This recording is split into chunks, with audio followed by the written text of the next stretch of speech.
50 Cent just docked a yacht in the middle of Rick Ross's living room, and the smell of gasoline is already crawling up the walls of Miami. Rick Ross went on a podcast in front of millions of people, stared into the lens like a man who had rehearsed his lines in the mirror, and tried to bury 50 Cent under a pile of borrowed adjectives. Rick Ross said 50 Cent doesn't own power. Rick Ross said 50 Cent doesn't own masters. Rick Ross said 50 Cent lives in a 2-bedroom apartment and pretends the light bill is a lifestyle. Rick Ross laughed. Rick Ross poured a drink.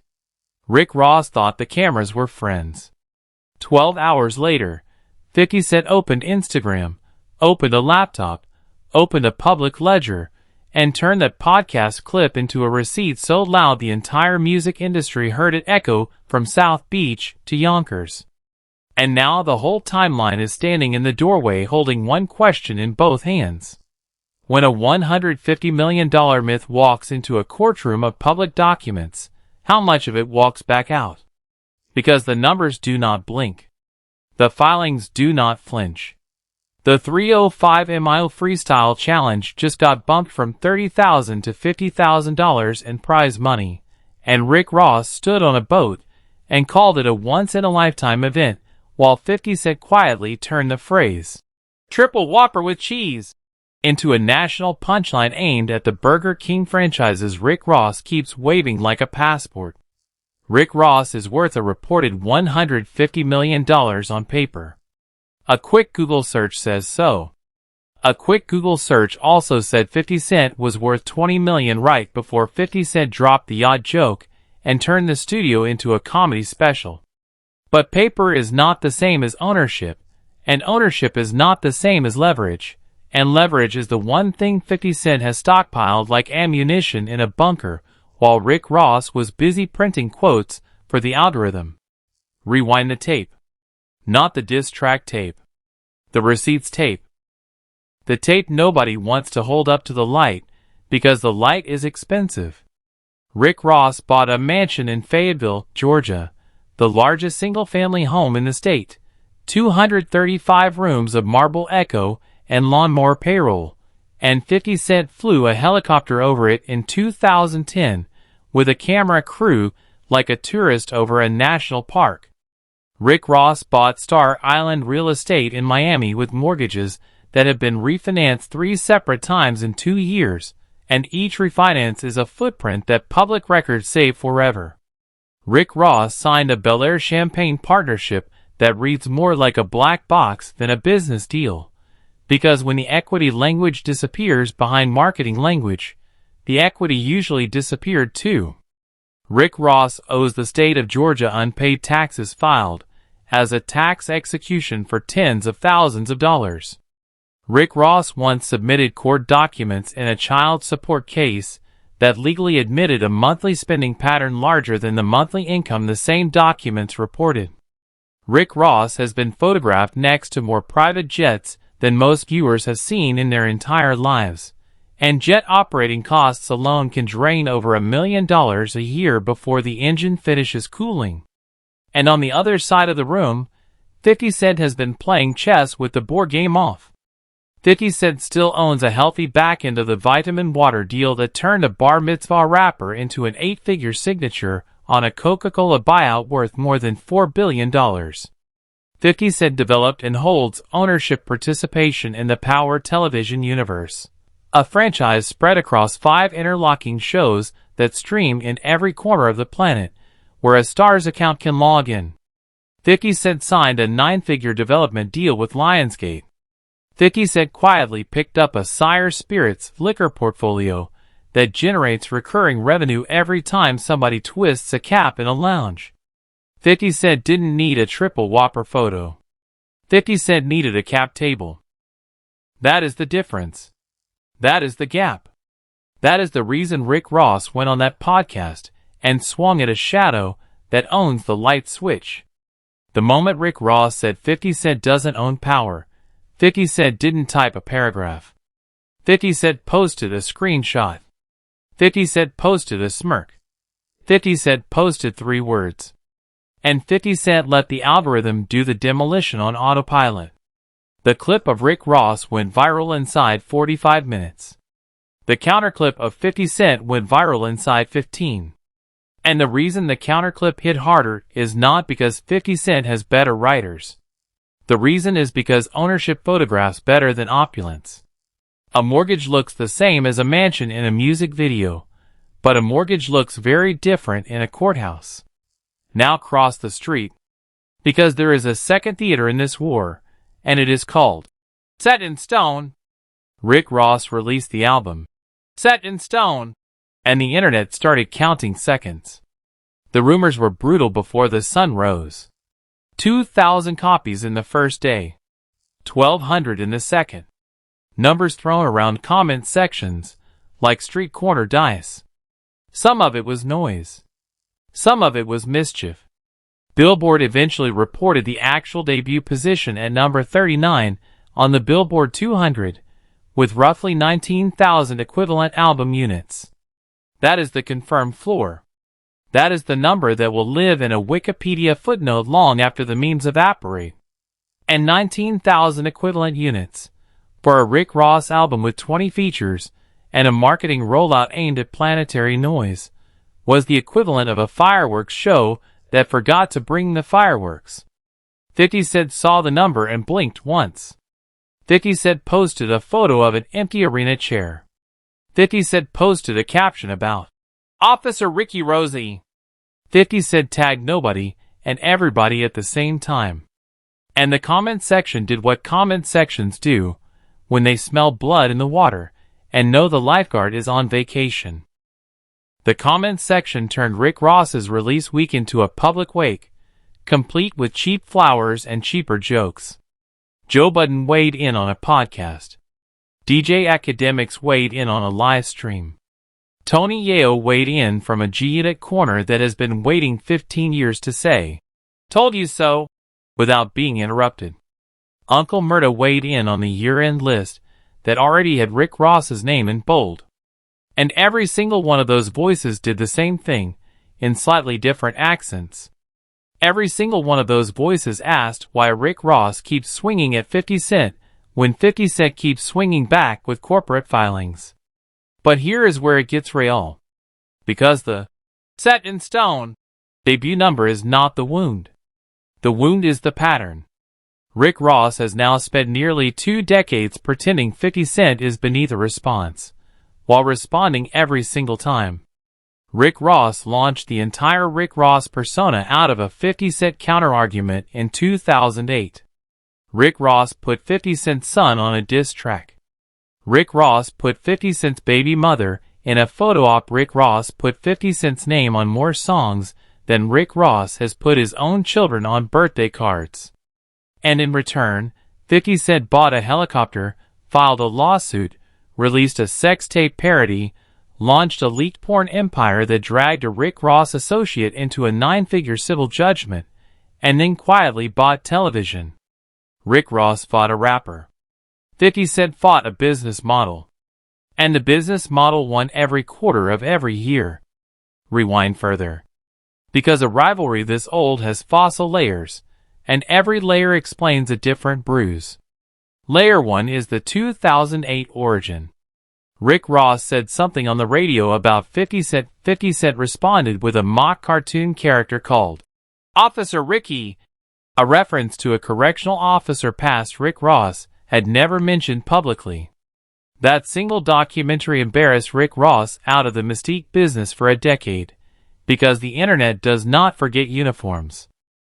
Layer 2 is the mansion foreclosure era. 50 Cent purchased an old Mike Tyson estate in Connecticut and turned the property tax bill into a hobby. Rick Ross purchased a Fayetteville estate and turned the property upkeep into a documentary series. And when a portion of Rick Ross's Georgia estate faced monetization pressure through refinances and event rentals, 50 Cent noticed the way a lion notices a limp. Layer 3 is Bel Air and Bumbu.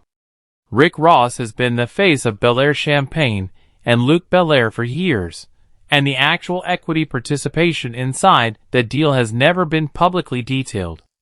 Meanwhile, 50 Cent turned Le Chemin du Roi and Sire Spirits into a documented ownership stake with published distribution deals. 2 men. 2 bottles. 1 transparent cap table. 1 black box. Layer 4 is the Power Empire versus the Wingstop Empire. Rick Ross owns dozens of Wingstop franchise units and a growing Checkers portfolio, and the franchise model prints steady chicken wing revenue. That is real money. Nobody disputes that. But 50 Cent owns creator credit, back-end points, and ongoing production income on a television universe distributed globally by a publicly traded company. A franchise unit closes at 10 p.m. A streaming residual runs while everybody sleeps. Layer 5 is the yacht joke. On the same podcast where Rick Ross tried to shrink 50 Cent's lifestyle, 50 Cent flipped it in a single Instagram post about a Miami yacht Rick Ross had recently been photographed on, and the caption implied the boat was rented. Rented is the single most dangerous word in the entire hip-hop vocabulary. Rented turns a flex into a receipt. Rented turns a lifestyle into a footnote. Layer 6 is the freestyle challenge itself. Rick Ross bumped a prize purse from $30,000 to $50,000, invited judges named Papa, Belly, and Big Money Sonny to a South Beach brewery meeting, promised to invite executives and streamers, and framed the whole event as a once-in-a-lifetime opportunity for a 305 winner. And within hours of the announcement, 50 Cent turned the phrase, "Triple Whopper with cheese," into a hashtag that grafted itself onto every screenshot. Because when Rick Ross said the winner would hold up a triple Whopper with cheese, Rick Ross accidentally reminded the entire internet that a Burger King franchise portfolio is Rick Ross's most consistent monthly cash flow. And a consistent monthly cash flow is not a bad thing. But a consistent monthly cash flow is not $150 million either. Now zoom back out. Because the story the timeline keeps missing is not who has more money. The story is who has more control. Rick Ross has income. 50 Cent has ownership. Rick Ross has appearances. 50 Cent has archives. Rick Ross has a network of streaming playlists that need to be renewed every quarter. 50 Cent has a distribution relationship with Starz, Lionsgate, and a publishing catalog that renews itself every time somebody presses play. Rick Ross's assets require a monthly nut. 50 Cent's assets deposit a monthly nut. And the entire Set in Stone campaign, the entire freestyle boat, the entire triple Whopper photo op, is Rick Ross trying to remind the market that Rick Ross still generates gravity. But gravity is not the same as escape velocity. And escape velocity is what 50 Cent has been quietly building since 2003. Here is the part nobody wants to say out loud. Rick Ross is not broke. Rick Ross is not embarrassed on a bank statement. Rick Ross is embarrassed on a balance sheet. Because a bank statement is a snapshot, and a balance sheet is a story. A bank statement can look glorious the day after a Wingstop royalty check clears. A balance sheet subtracts the mortgages, the refinances, the tax executions, the child support orders, the private jet fractional fees, the 16-car garage insurance, the estate maintenance, the security detail payroll, the album marketing rollout, and the very expensive habit of being Rick Ross in public every single day of the calendar. And when the balance sheet gets subtracted, the $150 million rumor starts sweating hard, sweating publicly, sweating on camera. 50 Cent has been running the exact opposite play. 50 Cent lets the balance sheet talk while the bank statement stays quiet. 50 Cent wears the same G-Unit adjacent uniform, drives fewer photographable cars per year, appears at fewer public parties per quarter, and lets ownership stakes compound in silence. 50 Cent has been quietly stacking leverage in the dark for over a decade. And the moment Rick Ross walked into the PBD podcast and said the words, "Two-bedroom apartment," 50 Cent finally decided the leverage was ripe. That is the switch. That is the pivot. That is the trap Rick Ross walked into with a bottle of Bel Air in one hand and a microphone in the other. Because 50 Cent did not need to counter with a diss record. 50 Cent countered with a screenshot of a public filing. 50 Cent countered with an empty arena. 50 Cent countered with a photo of a rented yacht. 50 Cent countered with a triple Whopper. And every counter arrived without a producer credit, a features list, or a marketing budget. Every counter was free.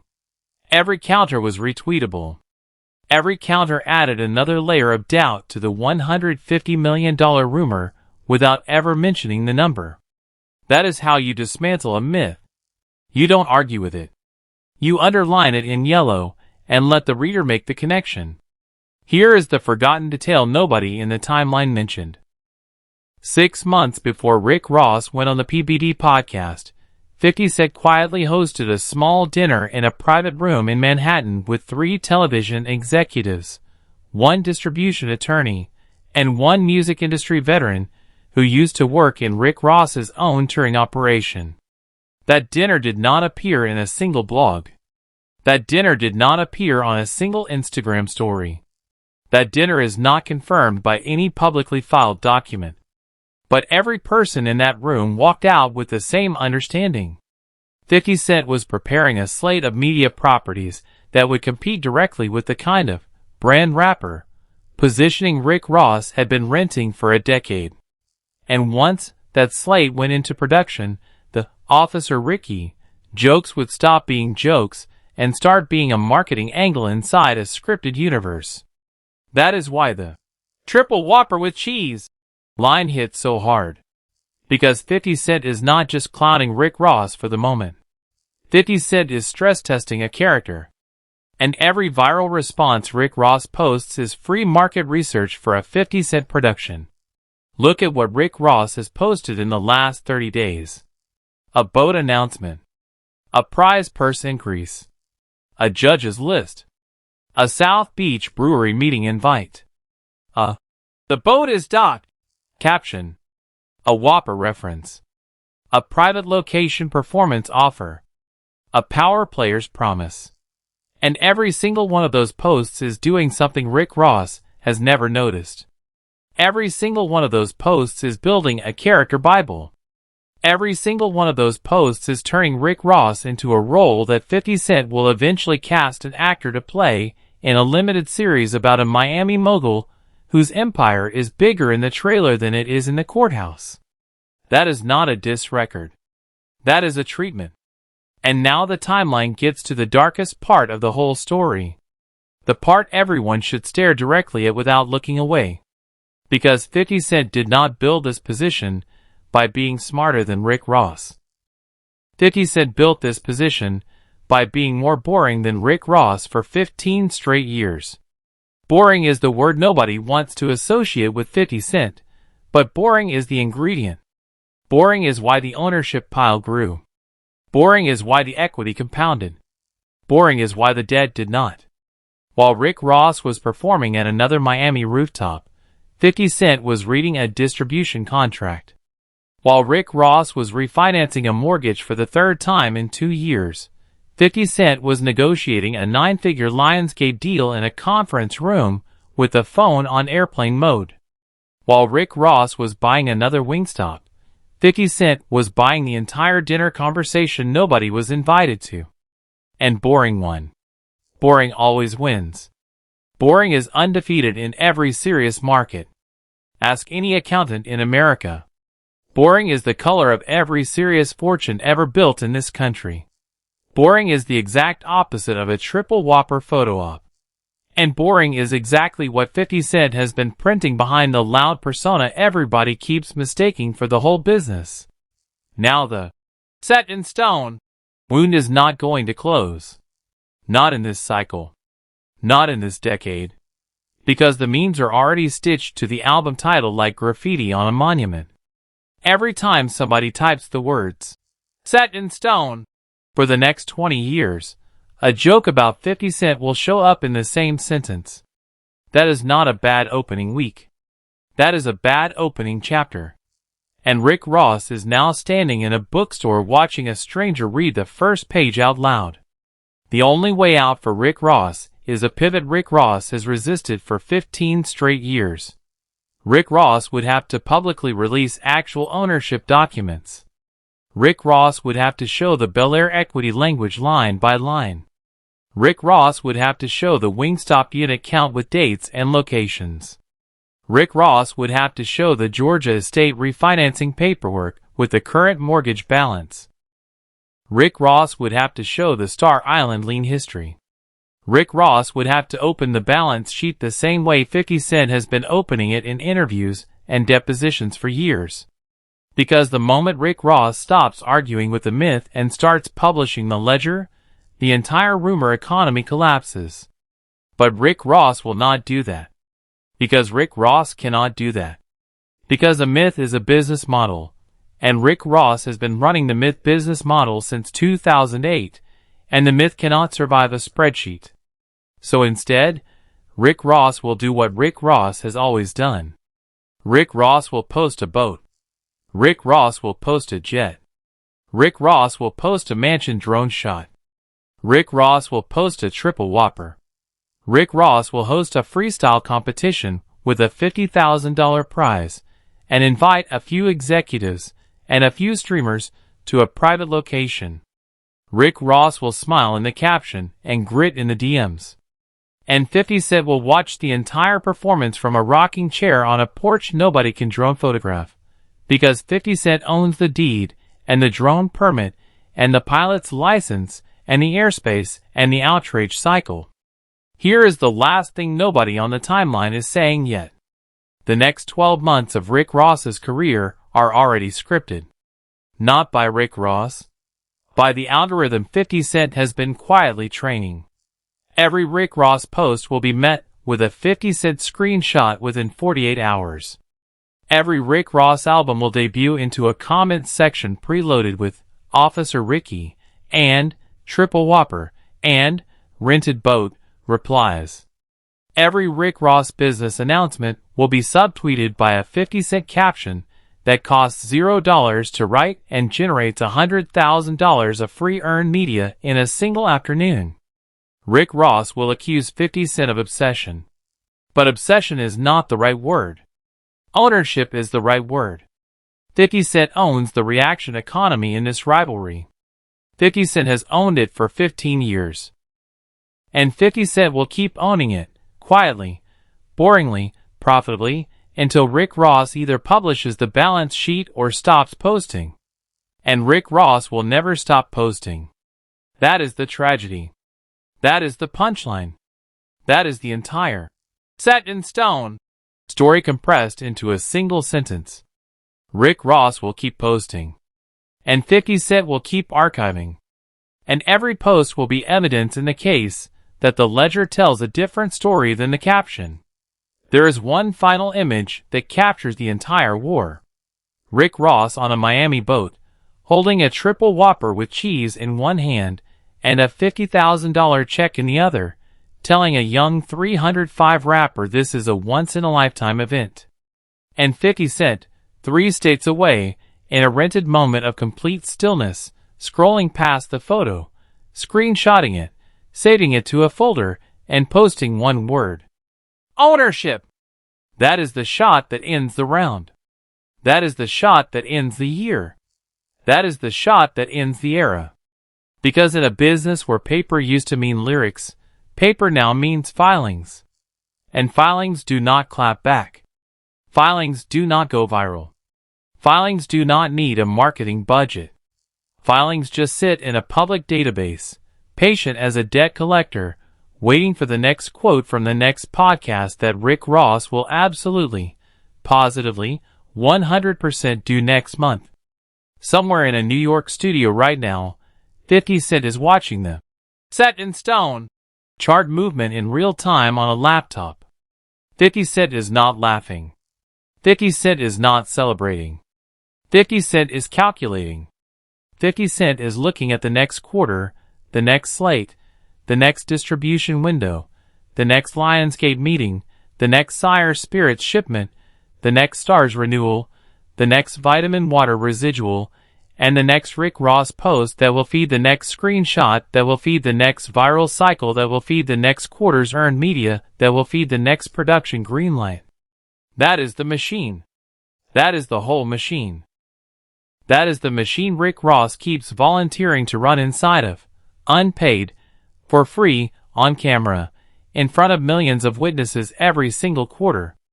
And every time Rick Ross opens a microphone to shrink 50 Cent, 50 Cent gets a little bigger, a little quieter, a little richer, a little more ownership on the cap table, a little more control over the reaction cycle, a little more distance between the number on Rick Ross's Wikipedia page and the number on Rick Ross's actual balance sheet. So the next time somebody Googles a rapper net worth and reads the number, $150 million, next to Rick Ross, remember this. That number is not a bank statement.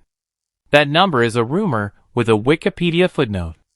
And the man on the other side of the rumor, the man with the yacht joke and the empty arena screenshot and the triple Whopper, hashtag, has been quietly building the exact opposite of a rumor for 2 straight decades. Rick Ross has a boat. 50 Cent has a fleet. Rick Ross has a mansion. 50 Cent has a mortgage on the mansion's mortgage. Rick Ross has a myth. 50 Cent has a ledger. And ledgers, in the end, always outlast myths. Ledgers do not need a caption. Ledgers do not need a diss track. Ledgers do not need a triple Whopper with cheese held up on a South Beach boat at 4 in the afternoon in front of a few streamers and a few executives at a private location. Ledgers just sit there. Patient. Silent. Undefeated. And every time Rick Ross posts the next flex, the ledger updates itself, in the dark, in a database in Miami-Dade County, in a filing in Fulton County, in a court document in Fayette County, in a mortgage record in Star Island, in a tax execution in the state of Georgia. Every time Rick Ross adds a caption, the ledger adds a line. And every time the ledger adds a line, the $150 million rumor gets a little lighter, a little softer, a little easier to blow over with one 50 Cent screenshot. That is not a diss. That is arithmetic. And arithmetic is why 50 Cent will still be winning this fight in the year 2036, long after the last Wingstop unit is sold, long after the last Bel Air bottle is poured, long after the last set in stone stream is counted, long after the last triple Whopper is unwrapped on a rented yacht in the exact same South Beach marina where the entire performance began. Because Rick Ross is fighting for the caption. And 50 Cent is fighting for the copyright. And in the long run, the copyright always eats the caption. The copyright always wins the courtroom. The copyright always wins the algorithm. The copyright always wins the archive. And the archive is where every rap beef eventually goes to be measured by the only judge that never posts, and never tweets, and never gets tagged in a triple Whopper photo on the timeline. The archive is where 50 Cent already won. Rick Ross just hasn't opened the file yet.